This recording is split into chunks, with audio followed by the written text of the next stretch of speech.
అందరికీ షలోం వందనాలు. పరిశుద్ధ గ్రంథములకు వెళ్దాని ఈరోజు మనము జీవించిన జీవితమును బట్టి నేర్చుకోవాల్సినటువంటి పాఠము మనం ఎలా ఉండాలా, ఎప్పుడు, ఎక్కడ, ఏం చేయాలనేటువంటి విషయాన్ని మాత్రం మనము నేర్చుకోవాల్సినటువంటి అవసరత మనకు లేకపోలేదు. ప్రాముఖ్యం ఏంటంటే ఈరోజు వర్షపాఠము దేవుని ఆత్మ కలిగించే క్రియ రూపం సమర్పణ ఎలా అనేదాన్ని మనం నేర్చుకుందాం. ఏంటంట దేవుని అనగా ఎలోహిము కలిగించేది ఏంటి, కలిగించేది అనే విషయాన్ని మనం నేర్చుకుందాం. ముఖ్యంగా వీడియో చూస్తున్న ప్రతి వారికి ప్రత్యేకమైనటువంటి హృదయపూర్వకమైనటువంటి షలోం వందనాలు. మీరు వీడియోలు యాడ్ చేస్తున్నారు, అంటెత్తున్నారు, కానీ వాటిని వింటలేదు. ఒకవేళ వింటే మీకు వాక్యము ఎంతవరకు అర్థమైంది, అసలు మీరు ఎంతవరకు విన్నారు, అసలు నేను ఏం చెప్తున్నాను, మీరేమింటున్నారు అనే విషయాన్ని మనము నేర్చుకోవాల్సినటువంటి అవసరత మనకి లేకపోలేదు. ఎందుకంటున్నానంటే మొన్నటి దినాన పోయినటువంటి వారంలో దేవుడు ఒక్కడ, ఇద్దరా, ముగ్గురా అనే విషయం మీద చెప్పుకోవడం జరిగింది. దాన్ని నన్ను కామెంట్ చేయలేదు, కానీ కొన్ని వీడియోల ద్వారా మాత్రం అదే సబ్జెక్ట్లో నేను చాలామంది నోట నేను విన్నా. ఇంతమే కాదు, మరి అడిగితే ఏమనుకున్నారో మరి తెలియదు. దయతో మీ అందరికి కూడా ప్రత్యేకమైనటువంటి మరొకసారి మీకు వందనాలు తెలియపరుస్తున్నాను. మీకు అదేవిధంగా అలా వెదగాలి, అలా నేర్చుకోవాలి, అలా మన విశ్వాస జీవితానికి మార్గం తెలుసుకోవాలి. చూద్దాం, చదువుకుందాను. ముందుగా ఎఫెసీయులకు రాసినటువంటి పత్రిక అపోస్తలుడైనటువంటి పౌలు గారు తెలియపరుస్తున్నటువంటి వాక్యము. ఎఫెసీయులకు రాసినటువంటి పత్రిక 4వ అధ్యాయము 3వ వచనం చదువుకుందాం. బాగా గమనించాలి. ఇక్కడ 3వ వచనం రా, ప్రభువును, అదేనమ్మా 4వ అధ్యాయం 3వ వచనం, 3వ వచనం రా, అది ప్రభువును బట్టి ఖైదీనైనా నేను మిమ్మల్ని బ్రతిమలాడుకొనుచున్నాడు. ఎవరంటున్నారు ఈ మాట? అపోస్తలుడైన పౌలు అంటాడు. ఆ తర్వాత 4వ వచనం ఏంటి? శరీరము ఒకటే, ఆత్మ ఒకటే, ఆ ప్రకారమే మీ పిలుపు విషయమై ఒకటే నిరీక్షణ ఉండుటకు మీరు ఎలా ఉన్నారట? నిరీక్షణ అంటే ఏంటి? ఇప్పుడు అమ్మా, నిరీక్షణ అంటే ఏంటి? ఎదురు చూచుట. అంటే దేనికి ఎదురు చూడాలా? ఇప్పుడు పైన చదువుకున్నటువంటి మాట ఏంటంట? 3వ వచనంలో ఏమంటాడు? ఖైదీనైనా నేను, అపోస్తలుడైన పౌలు అంటాడు, మిమ్మును బ్రతిమలాడుకొనుచున్నట. ఎందుకట? శరీరం ఒకటే, ఆత్మ ఒకటే, అంటే ఎలోహిము కూడా ఒక్కడే, కానీ ఆ ప్రకారమైన పిలుపు విషయమై ఒకటే. పిలుపు విషయం ఏ విషయంలో? మిమ్మల్ని అంటే పరమతాన్ని పిలిచినటువంటి విషయంలో ఒకటే. ఎన్ని విధాలుగా పిలిచారు, ఎక్కడ పిలిచారు అనే విషయం కాదు, అదంతా ఒకటే. పరమతాన్ని పిలుపు మాత్రం ఒకటే. తర్వాత ఏమంటే అక్కడ నిరీక్షణ యందు ఉండుటకు, ఇది మాట, నిరీక్షణ యందు ఉండుటకు పిలువబడ్డారట. అంటే ఎప్పుడు మన జీవితంలో జీవితాంతము ఎదురు చూడాలన్నట. దేని నిమిత్తమై మనం ఎదురు చూసే అటువంటి ఎదురు చూపులు దేని నిమిత్తమై? ఆయన ముందు మనం చదువుకున్నాం కదా, మన ఎందుకు పిలిచాడు? ఆయన ఎలా ఉండాలని పిలిచాడు, ఏం చేయాలని పిలిచాడు అంటే ముందుగానే ఆయన చెప్పాడు ఒక మాట. ఏమని చెప్పాడు? పరమతాన్ని ముందే గ్రహించాడు, ఒక మాట చెప్పాడు. ఏమంటాడంటే ఆదికాండంలో 1వ అధ్యాయము 26వ వచనంలో ఏమంటానంటే, మనలాంటి నరుణ్ణి ఒకరిని చేయుదామా అనుకుంటాను అక్కడ. అంతే కదమ్మా, మనలాంటి ఒక నరుణ్ణి మనము చేయుదామా అనుకుంటున్నటువంటి విషయం మనకు అక్కడ కనపడతా ఉంది.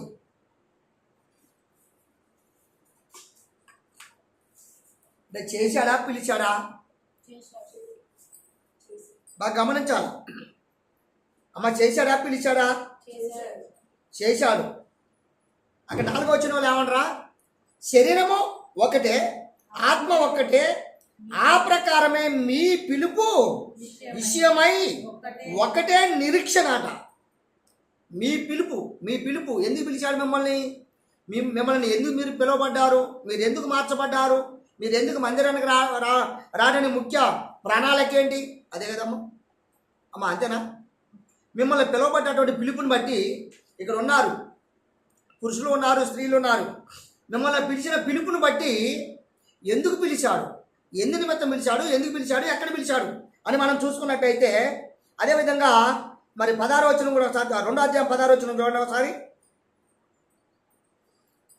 తన శిలువ వలన ఆ ద్వేషమును అమ్మమ్మ 15వ వచనం చదవరు ఒకసారి. మరియు ఆయన వచ్చి ఎలా ఉన్నట? ఆయనకి మనం ఎలా ఉన్నామంట?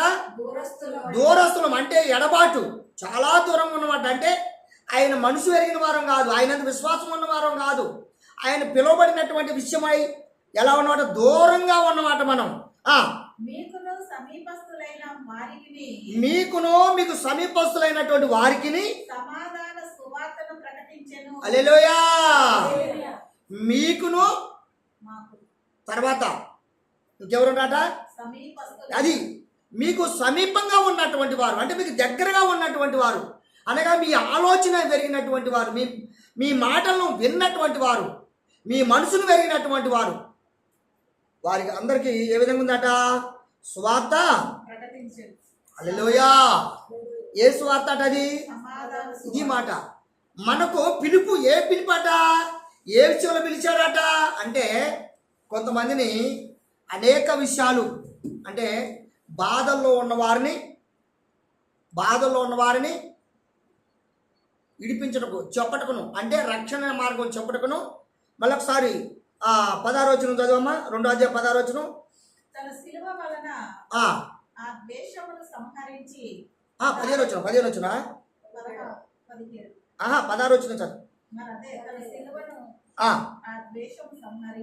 ఆ ద్వేషమును సంహరించి ఇదండి 15వ వచనంలో ఏం చెప్పాడు?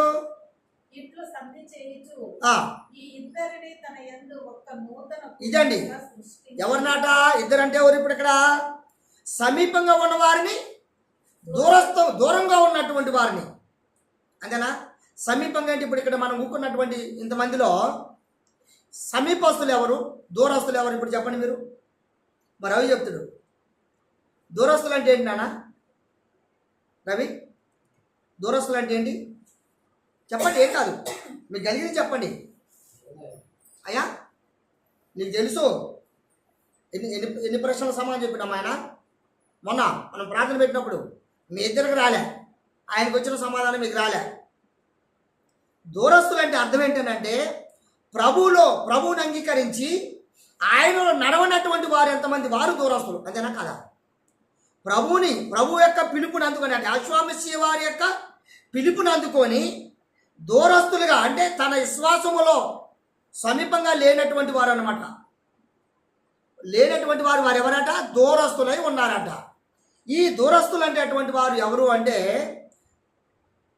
ప్రభు యొక్క మాటలను వెరిగి, ప్రభు యొక్క రక్షణ వెరిగి, ప్రభు యొక్క పిలుపును వెరిగి తనకు సమీపంగా లేనటువంటి వారు దూరస్తులు. అది అనుసరించినటువంటి వారు దూరస్తులు. సమీపస్తులు అంటే అర్థం ఏంటి అంటే, వాక్యమును పరమ తండ్రి పిలువబడి, పరమ తండ్రి ఏదైతే ఆయన నేర్పాడో, పరమ తండ్రి ఇచ్చినటువంటి రక్షణ విషయమై ఏ విషయమై చెప్పాడో, ఎలా జీవించాలా, ఎలా మనం జీవించుటకు మార్గంగా ఉండాలా, ఇతరులకు ఎలా రుజుపరచబడాలనేటువంటి విషయాన్ని గురించి రక్షణ సువార్త విషయమై చెప్పినటువంటి విషయమై ఆయన నేర్పినటువంటి మాటలకు సమీపస్తులు అంటే అనుసరించు వారును దూరస్తులకు ఉన్నటువంటి వ్యత్యాసం ఈ విధంగా చెప్పడానికి ఉన్నటువంటి యొక్క మార్పు. మళ్ళొకసారి చదువుతాను అక్కడ 16వ వచనం, మళ్ళొకసారి చదువు. 16వ వచనం. అమ్మా, తన శిలువ వలన ఆ ద్వేషమును సంహరించి, ఏ ద్వేషము? ద్వేషం అంటే ఏ ద్వేషము? దూరంగా ఉన్న ద్వేషము. అంటే అసహించుకోవటము. మెస్సీ దగ్గరకు వచ్చి అటువంటి రావడానికి అసహించుకునేవారు, ప్రార్థన చేయటం ప్రార్థన అసహించుకునేవారు, తన యందు విశ్వాసంలో జీవించి రుజువు చేసుకున్నటువంటి రుజువుకు అసహించబడినటువంటి వారు. ఆ తర్వాత చదువురా. దాని ద్వారా వీరిద్దరిని ఏక శరీరముగా చేసి, దాని ద్వారా ఈ ఇద్దరిని ఏక శరీరం చేశాడట. పరమతండ్రి స్తోత్రం. సమీపస్తులను దూరస్తులను అంటే ప్రభువుని అంగీకరించినటువంటి వారిని, అంగీకరించడానికి ఇష్టపడి దూరంగా ఉన్నటువంటి వారి ఇద్దరిని కూడా ఇదన్నమాట. వారు వీరు విన్నవారు విననటువంటి వారు ఇద్దరు కూడా ఎలా ఉన్నారట? ఒకటే శరీరం. అవునా కదా? మీ శరీరము ఈయన శరీరం మీ శరీరం ఒకటి కాదా? మీ స్వభావాలు వేరు, అంతేనమ్మా? మీ స్వభావాలు వేరు, కానీ శరీరం ఒకటే కాదా? ఆత్మ ఒకటే కాదా? రక్తం ఒకటే కాదా? మీ పిలిచిన అంటే మీరు అంగీకరించినటువంటి విశ్వాసం ఒకటే కాదా?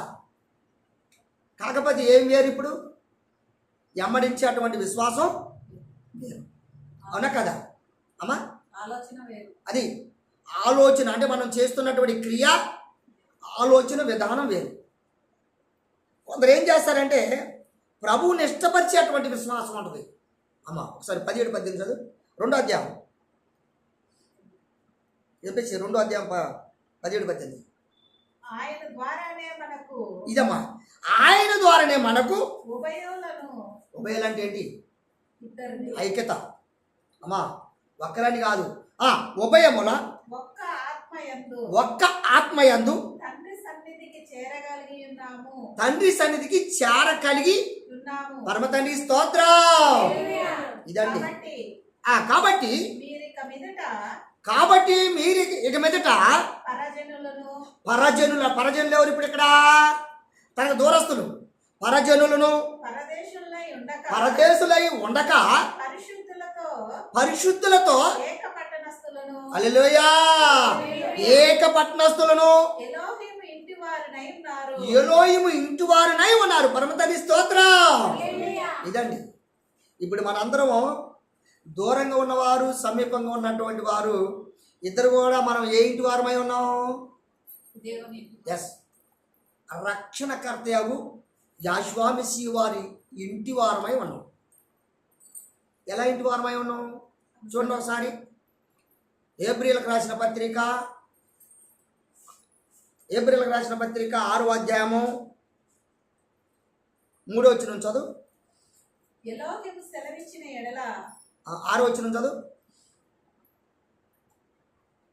ఎలోహిము దివ్య వాక్యమును కాదురా, యుగ సంబంధమైన శక్తిగల ప్రభావం అనుసరించిన అది కాదమ్మా, తప్పిపోయిన వారు కాదమ్మా, 3వ అధ్యాయం 6వ వచనం చూడు ఒకలేప. తమ విషయంలో దేవుని కుమారుని మరలా సిలువ వేయచ్చు. అది కాదమ్మా, 6:3 అనుకుంటా. చదువు. దేవుడు సెలవిచ్చిన ఎడల మనం అలాగూ చేయదము. మొదటి నుంచి ఏమో చూడు. కాబట్టి నిర్జీవ క్రియలను విడిచి, ఇది మాట. కాబట్టి నిర్జీవ క్రియలను విడిచి మారు మనసు పొంది, ఇది ఫస్ట్ మాట అండి. మారు మనసు పొంది ఎలోహిము యందలి ఇది అన్నమాట.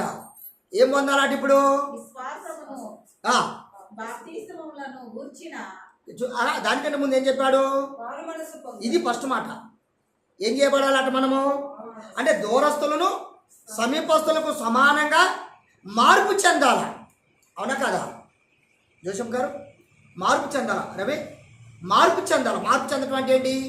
మన విశ్వాసానికి బట్టి విశ్వసించవలసినటువంటి మార్గాన్ని, విశ్వాసానికి సమీపంగా ఉండాలి. అప్పుడు ప్రభువుకు సమీపస్తులము, దూరస్తులం కావు. అప్పుడు ఎలా సమీపస్తులం అవుతాం? విశ్వాసానికి తగినట్లుగా, అంతేనమ్మా? విశ్వాసానికి తగినట్లుగా తన పిలిచిన పిలుపుని బట్టి తనకు సమీపం అంటే తనకు ఎప్పుడు ఆయనలో మనం గడుపుతూ, ఆయనకు మనకు ఉన్నటువంటి పరిస్థితులు ఆయనకు తెలియపరుస్తూ, ఆయన నిత్యము ప్రార్థిస్తూ, ఆయన సన్నిధిని మనం ఎల్లప్పుడూ అనుసరించడమే సమీపస్తులము. అంతేనమ్మా? అంతేనాగా? అందుకు అమ్మ ఇప్పుడు చదువు. ఎలోహిము యందలి విశ్వాసమును బాప్తిసములను గూర్చిన బోధయు, ఇది అండి, బోధయు నిక్షేపణమును నిక్షేపం విక్షేపము మృతుల పునరుద్ధానమును నిత్యమైన తీర్పును అను పునాది మరలా వేయక యెషువాను గూర్చిన మూలోపదేశము ఇదండి యెషువాను కూర్చిన మూలోపదేశం అంటే మూల వాక్యము. ఫస్ట్ మూల వాక్యం ముందు చెప్పబడ్డటువంటి వాక్యమును విషయములో అంతేనమ్మా మాని సంపూర్ణ మగుటకు ఇదండి. అంటే ఫస్ట్ ఆయన పిలిచినటువంటిది ఏదైతే ఉందో అంటే దాన్ని బట్టి మనం దూరస్తులుగా ఉన్నటువంటి చేసినటువంటి ప్రతి కార్యమును అలాగనే దాని మన యొక్క క్రియారూపంలో చేయబడుతున్నది ఏదైతే ఉందో దాన్ని విడిచిపెట్టాలన్నట. విడిచిపెట్టి అదే మన పునాది మరలా వేయక యెషువాలో కూర్చిన మూలోపదేశము మాని సంపూర్ణ మగుటకు సాగిపోదము. నిండుగా ఉండాలట. ఎక్కడ ఉండాలట? విశ్వాసములో సంపూర్ణంగా ఉండాలట. సంపూర్ణం అంటే నిండుగా ఉండాలట. అంటే కొంత అటు కొంత ఇటు అనే విషయం అవసరము లేదు. ఇప్పుడు ఉదాహరణకు నేనున్నా, మీకు వాక్యం చెప్తున్నా. వాక్యం చెప్పేవాడిని ఎలా ఉండాలి నేను? చెప్పండి మీరు. ఇది ఫస్ట్ మాట. నేను అనుసరిస్తూ మీకు చెప్పాలి. అవునా కదా? ఉదాహరణకి ఇప్పుడు ఇంత మనం బైబిల్లో చదువుకున్న మాటలు బట్టి కొంతమంది ఏమంటారంటే బైబిల్లో తినరాని వస్తువులు, తాగరాని అటువంటి పానీయము, అనుసరించినటువంటి క్రియలు, అనుసరించే క్రియలను గూర్చి వివరించి అదే రక్షణ వాక్యం. ఇంత ఫస్ట్ స్టార్టింగ్లో చదువుకున్నమాట. రక్షణ విశ్వాస విషయంలో రక్షణ నిమిత్తమై చెప్పుకున్నటువంటి సువార్త విషయమై మనం ఏకంగా ఒకరిగా ఐక్యంగా ఉండుటకును పిలువబడినటువంటి వారమై ఉన్నామంట. అర్థమైనాయా? అందుకొరకు మనం ఏదైతే ఫస్ట్ మనం ఉన్నటువంటి జీవితంలో దాన్ని ఏం చేయాలట? వదిలేయాలన్నట. అంటే పరమతానికి అవిష్టమైన కార్యాలు ఏదైతే ఉన్నాయో, అవిష్టమైనటువంటి క్రియలు ఏదైతే ఉన్నాయో, అవిష్టమైనటువంటి సహవాసం ఏదైతే ఉందో, అవిష్టమైనటువంటి మన మార్గం ఏదైతే ఉందో వాటిని వదిలేయాలట. వదిలేసి ఏం చేయాలా? ఆయనలో విశ్వాసములో స్థిరపరచబడినటువంటి ఏకశరీరులుగా ఒక స్థలానికి ఒక ఇంటి వారిగా మనము పిలువబడిన పిలుపు నిమిత్తమై రుజువు చేయబడినటువంటి వారిగా మనము ఎంచబడాలట. ఇదండి దానికి యొక్క మాటకున్న విలువ. చూడండి ఒక మాట. మొదటి కొరింథీయులకు రాసినటువంటి పత్రిక 12వ అధ్యాయము 12వ వచనం.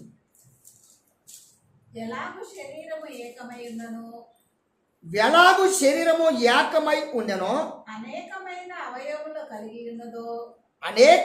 అవయవములు కలిగి ఉన్నదో ఎలాగు శరీరము యొక్క అవయవములన్నీ ఇదండి.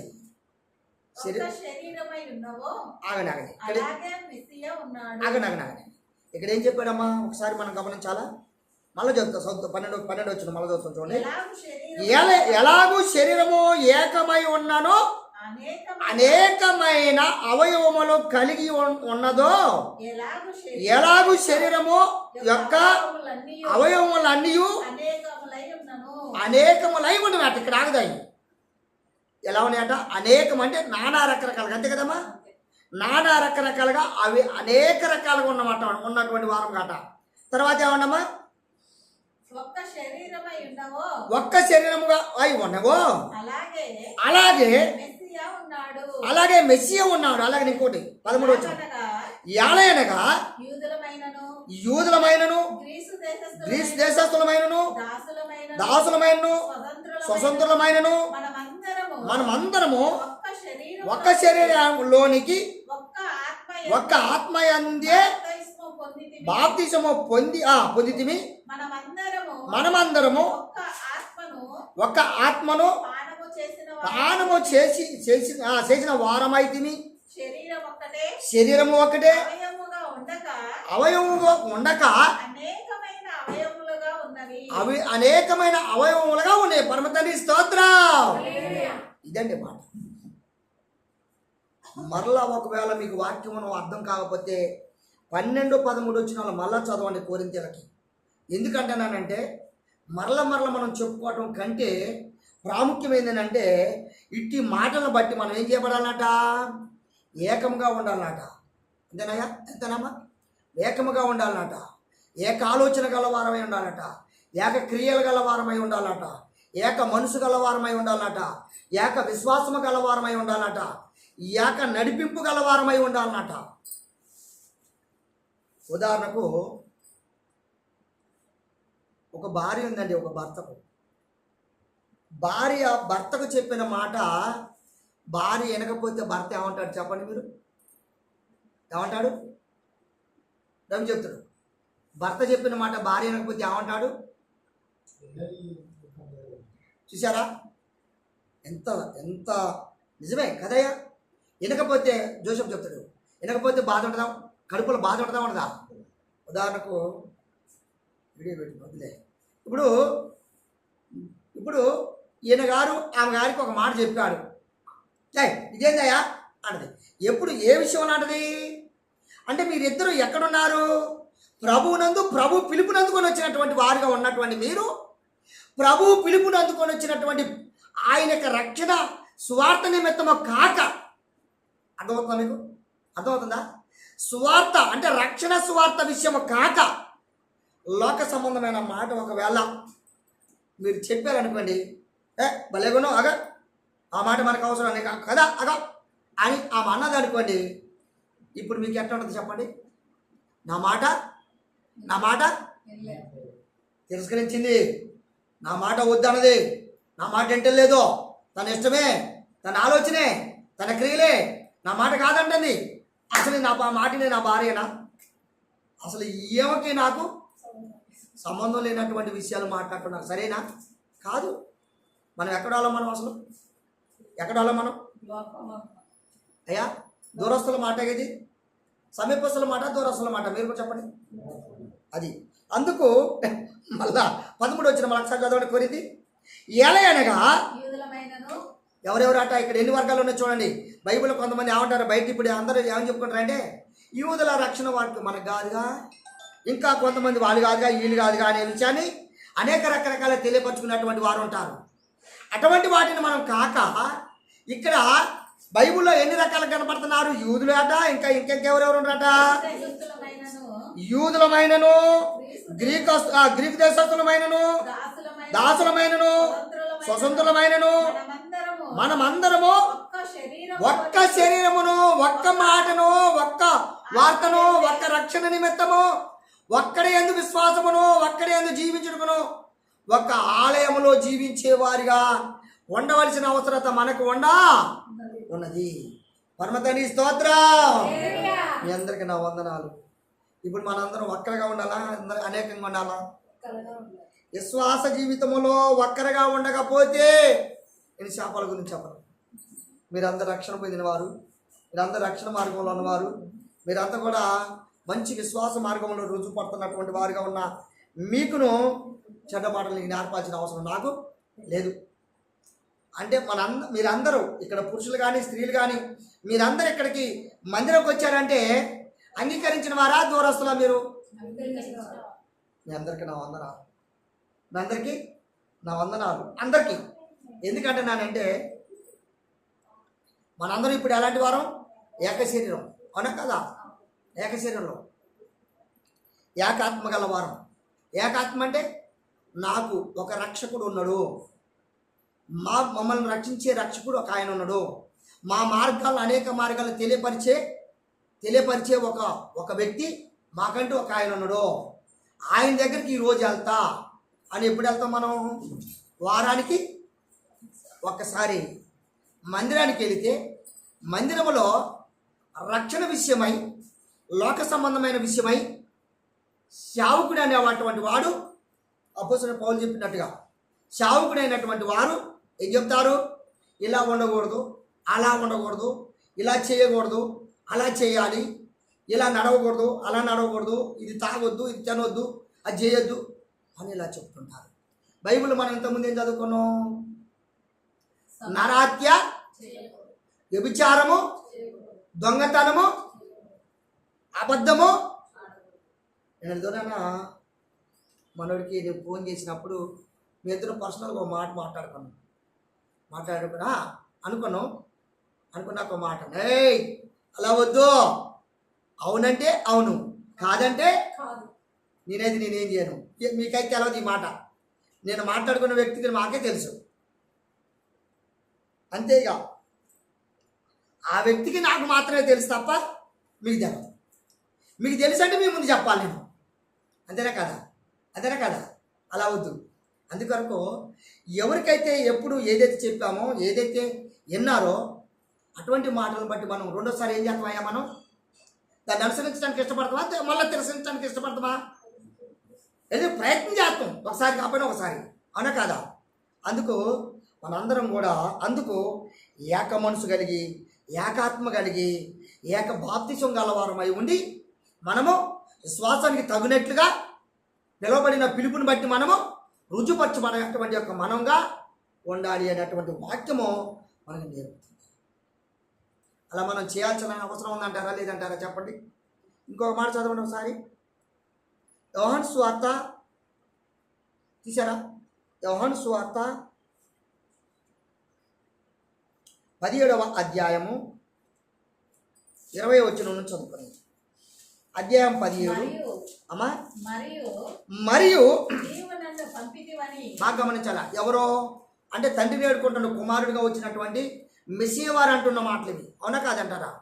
మెస్సీయ వారు అంటున్న మాటలు. అలాగనే మనం కూడా అలా అనాలా.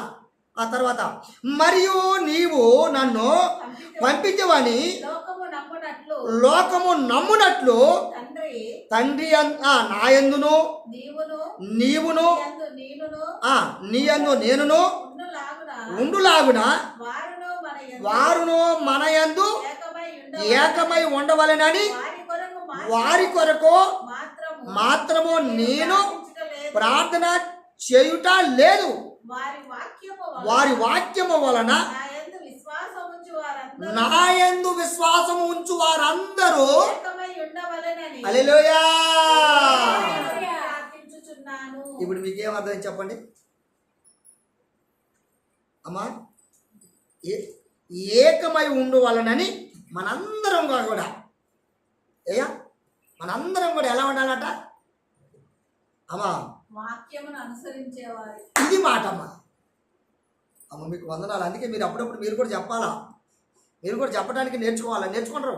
అమ్మో నాకంటే ఎక్కువ తెలుసు మీకు, నాకంటే ఎక్కువ తెలుసు. మిమ్మల్ని తగిలితే నా సమయం సరిపోదు, మళ్ళీ నాకు సమయం వరకు అంటే ఇప్పుడు నాకు స్వార్థం ఉన్నట్ట కాదా? అది కాదు. మీకు వందనాలు చెప్తున్నా. మీరందరూ కూడా వింటున్న మీరు వీడియో ద్వారా వింటున్న మీరు కూడా అందరూ కూడా ఎలా ఉండాలంటే ఇతరులకు మాదిరిగాను, ఇతరులకు చెప్పుకునేవారిగాను, ఇతరులకు అనుసరించేవారిగాను, ఇతరులకు రుజుపరచబడేటువంటి వారిగాను మనం ఉండవలసిన అవసరమే తప్ప ఎక్కిరించుకునేటువంటి విధానం మనకు ఉండరాదు. ఉంటే ఏమైందట, మన పిలిచినటువంటి వాడు ఏమవుతాడు? అవమానం పొందుతాడట. అర్థమైందా? నిందల పాలు చేస్తామట. అందుకొరకే యాశుమశివరాముడు నన్ను లోకమునకు పంపినట్లుగా నేనును మిమ్మలను లోకములో ఉన్నటువంటి మీరు నేనును అలాగూ ఏకమై ఉండులాగునా నేనును లోకములో ఉన్న మీరు. యాశ్వమిశివారు వచ్చిపోయాడు కదమ్మా. ఆయన యాశ్వమిశివారు ఇప్పుడు మనం లోకంలో ఉన్నవా లేవా? ఆయన కూడా మనతో ఉన్నాడా లేడా? ఎస్, ఇది మాట. ఎలా ఉన్నాడు అంటే వాక్య రూపం. ఇప్పుడు చెప్పాడు కదా వాక్యము. ఇక్కడ ఏం చదువుకోండి, మరొకసారి చదువు. అదే ఓకే. మనము ఏకమై ఉండులాగున వారు కూడా ఏకమై ఉండవలనని నీవు నాకు అనుగ్రహించిన మహిమను హల్లెలూయా. చూసారా? పరమ తండ్రి శరీరధారిగా నేను ఎలా వచ్చానో, తండ్రిగా నువ్వు ఎలా ఉన్నావు అటువంటి మహిమలో ఏ మహిమలే తీసుకుని వచ్చానో, ఏ రుజువై తీసుకుని వచ్చానో వీరికి నేను ఇచ్చటకును నన్ను పంపినట్లుగా నేను వీరిని లోకంలోకి పంపించి వారి మధ్యకి నేను ఆత్మరూపంలో వచ్చాను. వారు నాకు అలాగూ ఉండులాగా వీరికి ఘనమైన మార్పు చెందే వాక్యమును స్వార్థకులకు నేను ఎలా చెప్పమని చెప్పితిని. పౌలు గారు చెప్పారు కదా ఫస్ట్ మొట్టమొదటిగా. వీరికి చెప్తుంది, వారు అలా చెప్తున్నారు. మరి వీళ్ళు మారకపోతే ఇప్పుడు ఎవరు సాక్షులాట? ఇలా అలా నడవకపోతే ఎవరు సాక్షులాట? ఎన్ని వచ్చిన ఉన్నారా మనం? 21 వచ్చిన, 22 వచ్చిన చదవమ్మా ఒకసారి. అదే ఇప్పుడు చదివి మళ్ళీ చదువు 22. మనము ఏకమై ఉండులాగున ఇదన్నమాట, మనం ఏకమై ఉండులాగున వారును ఏకమై ఉండవలెనని. ఇక్కడ ఆగుదాయి. ఇప్పుడు పరమ తండ్రి యాశ్వమస్యారు భూమి మీదకి శరీరధారిగా వచ్చిన ఆయన, వారిద్దరు ఏకంగా ఉన్నారా, విడివిడి ఉన్నారా? ఎలా ఉన్నారు అంటే, లోకానికి వచ్చినప్పుడు ఆయన మీద ఎన్నో అబద్ధాలు ఆడి తప్పినటువంటి మాటలు చెప్పినప్పటికీ కూడా పంపినటువంటి వారు ఎవరై ఉన్నారో ఆయన మాట మేరక ఎన్ని కష్టాలైనా, ఎన్ని బాధలైనా, ఎన్ని హింసలైనా ఆయన పొందుతూ ఆయన ఏకంగా ఉన్నాడా లేడా? యాశ్వమస్య వారు దేవుడు దైవరూపము అని చెప్పుకునేలా ఉన్నాడా లేడా? అలాగనే ఇక్కడ అపోస్తలుడైన పౌలు ఏమంటుందంటే, లోకంలో ఉన్న మీరు నేను చెబుతుంది ఏంటంటే, ప్రభువు నన్ను పిలిచిన పిలుపుని బట్టి, నేను నేర్చుకున్న దాన్ని బట్టి మీరు మనందరం ఏకముగా ఉండులాగున నేను మీకు తెలియపరుస్తున్నాను. ఎందుకు ఈ రక్షణ వాక్యము స్వార్థ మీకు బోధిస్తున్నాను. పరమ తండ్రికి స్తోత్రం. అంతేనా కాదమ్మా? అది వింటున్నటువంటి మనం ఎలా ఉండాలా? అలా సాక్ష్యంగా ఉండవలసినటువంటి వారమై ఉండాలి. చదువమ్మా 23 వచ్చిన 3 చదువురా. వారి యందు నేనును, బాగా గమనించాలా, వారి యందు నేనును, నా యందు నీవును, నా యందును మీరును ఉండుట వలన వారు సంపూర్ణులుగా చేయబడి, ఎలా ఉంటారట? సంపూర్ణంగా చేయబడి ఏకముగా ఉన్నందున నీవు నన్ను పంపితివనియు, నీవు నన్ను ప్రేమించినట్లే వారిని కూడా ప్రేమించితివనియు. హల్లెలూయా. ఇప్పుడు వారిని కూడా నన్ను ప్రేమిస్తున్నట్లుగా, నా సన్నిధికి వస్తున్నట్లుగా, నన్ను విశ్వసించినట్లుగా వారిని కూడా అలాగనే ప్రేమించితివని లోకము తెలుసుకొనున్నట్లు, ఇది మాట అండి. ఇక్కడ లోకంలో ఉన్న వారందరూ తెలుసుకున్నట్లు నాకు అనుగ్రహింపబడినటువంటి మహిమను వారికి ఇచ్చితిని. హల్లెలూయా. ఇక్కడ సావుకులుగా కూడా కొన్ని రక్షణ నిమిత్తమై ప్రార్థన చేస్తున్నప్పుడు విడుదల వస్తుందా లేదా చెప్పండి? వారు చెప్పిన ప్రతి మార్గం నెరవేర్చబడుతుందా లేదా చెప్పండి? అందుకొరకు శావకుడు ఎప్పుడైనా, ఎవరైనా శావకులు పరమ తండ్రి మనసును పెరిగి, తన వాక్యమును పెరిగి, తన రక్షణ సువార్త వాక్యమును తెలియపరిచినప్పుడు, ఈ రక్షణ సువార్త వాక్యము ఒక్కటిగా ఉన్నటువంటి వాక్యం ఏదైతే ఉందో, ఆ వాక్యము విన్నటువంటి వాక్యము విన్నట్టుగా మనం అనుసరించి తన పట్ల ఏక విశ్వాసులుగా ఉన్నట్లు మనము పిలువబడ్డామట. పరమ తండ్రి స్తోత్రం. అలాగనైనా కాదా? ఇప్పుడు సంజోరం ఒక తీరుగా, ఎస్తేరం ఒక తీరుగా ఉన్నారనుకోండి. ఇప్పుడు ఆయన పిలిచిన పిలుపుని బట్టి ఏమవుతాం మనం? ఇప్పుడు ఇది మాట అంతే. ఇంకా నేను వంకర మాట చెప్పబుద్ధిగా అట్లా మీరు దూరస్తులకు ఏముందో అది చెప్తే మీరు అందరూ కూడా నన్ను చనుక్కోవచ్చు అని నేను ఆశపడుతున్నాను. కానీ మీరు చనుకోరు. అమ్మో నాకు తెలుసు, నాకంటే ముందే మీకు తెలుసు అయ్యి ఏం జరిగిందో ఆ సంగతి అని మీకు తెలుసు. సంగతి అంతా మీకు తెలుసు. అమ్మా, వ్యభిచరింపవద్దు అన్నవారు వాక్యంలో చెప్పినట్టుగా వ్యభిచరింపబడుతున్నటువంటి వారు దేవునికి ఎహిలా ఇష్టమైన వారా? అయినందు విశ్వాసం లేనివారే ఉన్నారా? లేనివారే అని మనం వీరు సమీపంగా ఉన్నారు అని మనం ఎప్పుడు నమ్మాలా? అమ్మా, ఎప్పుడు మానినట్లు మనకెట్లా తెలుసు? ఇది మాట. నా భార్య నా మాట వింటున్నప్పుడు, నా భార్య నా మాటకు సమ్మతించినప్పుడు, నా భార్య నేను చేస్తున్న ప్రతి క్రియకు, అంటే విశ్వాస పరిమాణమైన క్రియకు తగునట్లుగా ఉన్నప్పుడు, అప్పుడు ఇద్దరం ఏకంగా ఉన్నావా, విడిగా ఉన్నావా? ఇది మాట. అని అప్పుడు నమ్మాలి అన కదా? అప్పుడు నమ్మాలి. నమ్మినట్టుగా చెప్పుకోవడానికి రుజువు అవుతుంది.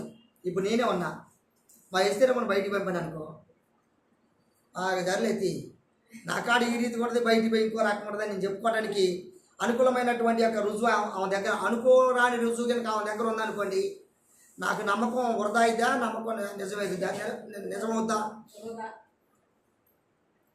అందుకే పంపబడిన వచ్చినటువంటి రాకను బట్టి మనం రుజువు కలిగినటువంటి వారు కాదు, ఆ రుజువు కలిగినటువంటి వారు. అయ్యా మీరు బాప్తిని తీసుకున్నారా? అయ్యా నాయనో ఎన్ని సంవత్సరాలు అవుతుంది? పరమతండ్రి ఇష్టమైతే ఇప్పుడు అమ్మాయి చూడమంటే పరమతండ్రి ఇష్టమైతే బాబా ఓ నా తల్లి నీకు వందనాలు తల్లి. ఇక్కడ ఇప్పుడు బాప్తిస్మం అంటే ఏంటమ్మా? మళ్ళీ ఎక్కడ చదువుకున్నాం? వాక్యము వింటున్న వారమో ఇటునమ్మా. విశ్వాసం ఒకటే, బాప్తిస్మం ఒకటే, శరీరం ఒకటే, దేవుడు ఒకటే, ఆత్మ అంటే దేవుడే, ఆత్మ ఒకటే అన్నప్పుడు మనం ఎక్కడ ఉండాలి? మనం ఆత్మానుసారంగా ఉండాలా, శరీరానుసారంగా ఉండాలా? అమ్మా చూడండి ఒకసారి. యోహాను పత్రిక 2వ అధ్యాయమా అనుకుంటా. అమ్మా నేత్రాశ శరీర రాశిపై ఎక్కడ 2వ అధ్యాయం అనుకుంటా. 2వ అధ్యాయం 16-17 వచ్చిన ఎక్కడ చూడము ఒకసారి. యోహాను పత్రిక 3:15 చూడమ్మా ఒకసారి. 1వ యోహాను పత్రిక కదా అది కాదురా, అది అంతేనా? రైట్ చదువుతండి. తన సహోదరుని ద్వేషించువాడు నరహంతకుడు. 3వ అధ్యాయము 15 వచ్చిన. ఓకే ఓకే నిత్య జీవం ఉండదని మీరు ఎరుగుదురు. అమ్మ ఏంటందట? మళ్ళీ చదువుతాం 15 వచ్చిన. మళ్ళా తన సహోదరుని ద్వేషించువాడు నరహంతకుడు. ఏ నరహంతకుడునైనా అందును నిత్య జీవం ఉండదని మీరు ఎరుగుదురు. ఆయన మన నిమిత్తము 16వ వచనం ఆయన మన నిమిత్తము ప్రాణము పెట్టెను గనుక, ఇది ప్రాణము పెట్టెను గనుక దీని వలన ప్రేమ ఎట్టిదని తెలుసుకోవాల్సినము. మనము కాకుండా సహోదరుల నిమిత్తము మన ప్రాణములను పెట్టబద్దులమై. హల్లెలూయా! మీ అందరూ పరమతండ్రి స్తోత్రం. అమ్మా అమ్మా అందరూ అయ్యా తాగా లేపండి. ఇప్పుడు మన అందరం కూడా ఎలా ఉండాలి చెప్పండి ఇప్పుడు ఒకసారి. ఈ వాక్యం బట్టి ఎక్కువద్దు, ఈ వాక్యం బట్టి అమ్మా తాగా లేపడమ్మా. ఇప్పుడు ఇక్కడ 16వ వచనంలో ఏం చెప్పాడమ్మా? మళ్ళీ ఒకసారి చదవండి. ఆయన మన నిమిత్తము తన ప్రాణమును పెట్టెను కనుక దీని వలన ప్రేమ ఎట్టిదని తెలుసుకొస్తున్నాము. మనము కూడా ఇక్కడ ఆగుతాయి. మనకు బాధ్యత వచ్చింది. ఇక్కడ జాగ్రత్తగా ఆలోచించాలా. మనము కూడా సహోదరుల నిమిత్తము మన ప్రాణములను పెట్ట. హల్లెలూయా! ప్రాణభద్రమై ఉండడం అంటే అర్థం ఏంటి? దేని ప్రాణం పెట్టాలా? సహోదరులు అంటే ఇప్పుడు ఇక్కడ బాగా ఇటేనమ్మా. అయ్యా ఇటేనండి. సహోదరులు అంటే మన కుటుంబంలో మనందరం కూడా అలాగనే ఉండాలా. అయ్యా నా భార్యను ఎలాంటివా ప్రాణం అడ్డు పెట్టాను, వాళ్ళ మీద గలబడైనా భార్యను రక్షించుకోవడానికి ఇష్టపడవా? నా భార్య ఏం చేస్తా పోయి శిక్షకు అప్పగించాను అనుకోండి, ఇప్పుడు బదులమవుతావా శిక్షకులు అవుతావా? అమ్మా తలక వచ్చినమ్మా ఎలా అవుతాం మనం? ఎలా అవుతామమ్మా మనం? 17 వచ్చిన కొట్టాలండి. ఈ లోకపు జీవనోపాధి గలవారమై ఉండి తన సహోదరునికి లేమి కలుగుట చూచియు అతని ఎడల ఎంత మాత్రమును కనికరము చూపని వాడి అందు ఎలోహిము ప్రేమ ఎలాగు నిలుచును. ఇక్కడ ఆగుదాయి. ఈ 17 వచ్చిన వాళ్ళు ఎంత మర్మం చెప్పండి ఇప్పుడు చెప్పండి అమ్మా. వీడియో ఏంటన్నా వారు కూడా మీరు కూడా ఇప్పటిదాకా ఇక్కడ దాకా మీరు వీడియో వినకపోతే ఈ మాటలు మీకు చెప్తాయా? తెలవు కదా. అందుకొరకు మాటల ప్రకారం అలాగూ మాటలు వినట్టుకున్నాం. ఇంకొక మాట చదవండి. రోమపత్రిక 12వ అధ్యాయం 16 వచ్చిన చూడండి. రోమపత్రిక తీసారమ్మా? 12-16 ఏడ్చు వారితో ఏడ్చు వారితో ఏడుగుడి ఏడుగుడి, ఒకనితోనొకడు మనస్సు కలిసి ఆ ఉండుడి. ఇక్కడ ఆవుదండి అమ్మ, ఇటేనండి ఇటేనండి.